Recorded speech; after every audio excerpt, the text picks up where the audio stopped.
Hey guys, meteorologist Doug Hetty. It is a Wednesday, March 19th. I hope your Wednesday is going great so far. I kind of got up early. I wanted to watch the Netflix documentary, The Twister. I knew I was interviewed for it. I didn't know how it turned out. I didn't get to see it until everybody else did. A trigger warning for sure if you were directly associated with the Joplin tornado. It's definitely going to bring up a ton of emotions. But I thought they did the documentary pretty well. It's very moving.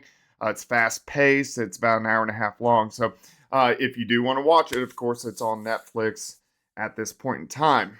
And of course, our weather nuts weather 2020 video. Of course, we cover the four-state weather area, which is Kansas, Oklahoma, Arkansas, Missouri. The wind. I mean, this is our third windstorm that we've had in 2 weeks. We'll talk a little bit about that. Plus, temperatures are falling. We have kind of dust bowl-ish outside or dirt bowl-ish outside. That's going to continue. Winds are gusting 60, could push 70 in some spots. I think on average, most of our wind gusts are going to be near 60 miles per hour.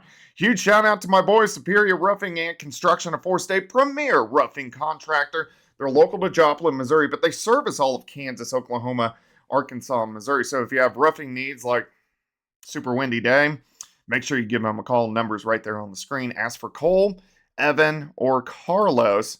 They can get you helped out. All right, so let's take a look. Let's see what's going on. Let me pull up a couple maps here. So, of course, we have the high wind warnings in effect for us today. Now, the humidity is a little bit higher, which is good. So, with the humidity a little bit higher, our fire danger just goes down just a bit, but still very high for us. But you can see the high wind warnings across the region. Then you got blizzard warnings from Hayes all the way up toward Omaha, just north of Des Moines, where they are picking up some very heavy snow. Let's go ahead and look at this system. Look at this monster upper level low. It doesn't have a ton of moisture to work with, so that's why we haven't really been seeing severe weather. But hot spots for today definitely are going to be kind of up towards Chicago. That's going to be kind of the area that could get some isolated thunderstorms. Some of those could be a little bit stronger, north central parts of Illinois. So we'll put them as the hot spot today, at least for severe weather. But the winds are due to this monster upper level low just north of Kansas City. And this has kind of been the placement of them over the past couple of weeks. Why, you might ask? Because that's the cycling weather pattern. We're in this pattern. We went into it in the beginning, late September, early October. We stay in it until late September, early October of next year. And because it's a cycling weather pattern, systems like to end up in that exact same spot. Well, the reason we are getting these strong winds is because these systems are so strong, the pressure plummets. Well, what the atmosphere wants to do is equal out pressure. So it produces wind. So that wind is trying to lift that pressure back up. Of course, the stronger the area of low pressure, the stronger that the winds get, and that's what we are seeing this afternoon. All right, so gusts are going to be in most areas. The winds are switching around now, the west, northwest on the backside of this system, but they're going to continue today. 50, upwards of 60, and there could be some isolated 65, 70 mile per hour winds cranking in. The winds do finally start to calm down a little bit as we get into Thursday morning, but by Thursday evening, they'll be pretty much calm. But watch this, right back out of the south on Friday. Here they go again. Gusts are going to be in that 40 to 50 mile per hour range. All right, let's go through time. Back band of snow. Calm ahead should develop near Kansas City or just west late this afternoon. This storm system is pulling in colder air, but any snow out there, yes, there's the blizzard conditions where they're going to pick up several inches eastern Nebraska, north central Kansas. But as this snow kind of filters into southeastern parts of Kansas and southwest Missouri, it's mainly going to be blowing around. Of course, we hit 80 yesterday. The ground is warm, but if it can come down heavy enough this evening, there could be spots that you got some white grass out there, but it's pretty much going to be melting. Here's 6 p.m. Band of showers and snow kind of rotating into southwestern Missouri, over towards Springfield, Columbia, Jeff City, and then rotating out of here once we get into the morning hours on Thursday. So let's look at accumulations, because if there were any accumulations, again, they're going to be very light.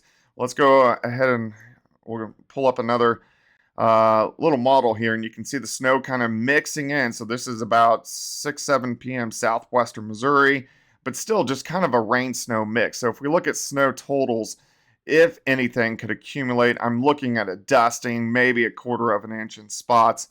Maybe some of the higher elevations of the Ozarks could pick up a little bit more, but by far the heaviest snow up toward Omaha, north of Des Moines, even Kansas City, maybe a 1/4, half an inch. Lawrence, much of the same. So we're going to keep our eyes on that as we go through at least the next 12 hours or so as that storm system continues to really get going across the region. I'm setting up one other model here. All right, let's go back to the maps. Let's see what we're going to get on Thursday afternoon. It's going to be cooler. It's not going to be bad. 53 Kansas City, 57 in Wichita, 59 in Fort Smith, Springfield, 53 degrees. But remember, we talked about Friday. Here come the winds again. They start picking up. We get some clouds, and look at our temperatures. They shoot into the mid-60s for afternoon high. So a pretty big warm-up. Next storm system moves in late Saturday into Sunday. Rainfall amounts are a little hard to pinpoint down yet because we need to see if these are going to be convective. When I say convective, meaning will we get thunderstorms out of these Saturday night into Sunday morning? I do think there is going to be some thunder with these, but I'm not anticipating anything too strong or severe. I think anything that would pop up severe would be well to our south, southern Arkansas, parts of Louisiana, into Texas. But we'll talk about rainfall amounts as we get a little bit closer. But again, that is kind of our next bigger storm system. And we'll cool down a little bit as we get into Monday, and then we'll warm back up as we get into Tuesday of next week. Let's go down the road just a little bit. Late next week, and try to go a little slow on this so it doesn't get too grainy on you. It kind of clears up once I stop here. But late next week, we have a wave pulling out across the southern plains. This may be a little bit stronger and a little bit more tilted back toward the west than what this model is projecting. And then another storm system will kick out, and I think this will be a little bit stronger and a little bit deeper as we get into March 30th, March 31st, into April 1st. So that will give us a potential for some stronger storms and possibly a little bit of severe weather as well as we get into late next week and next weekend. So a lot to watch. Of course, questions, comments, whatever you want me to talk about, leave them in the comment section below. Tomorrow, when things start to calm down, we'll do a little bit more long-range forecast. Make sure you like and subscribe. And of course, guys, have a fantastic day.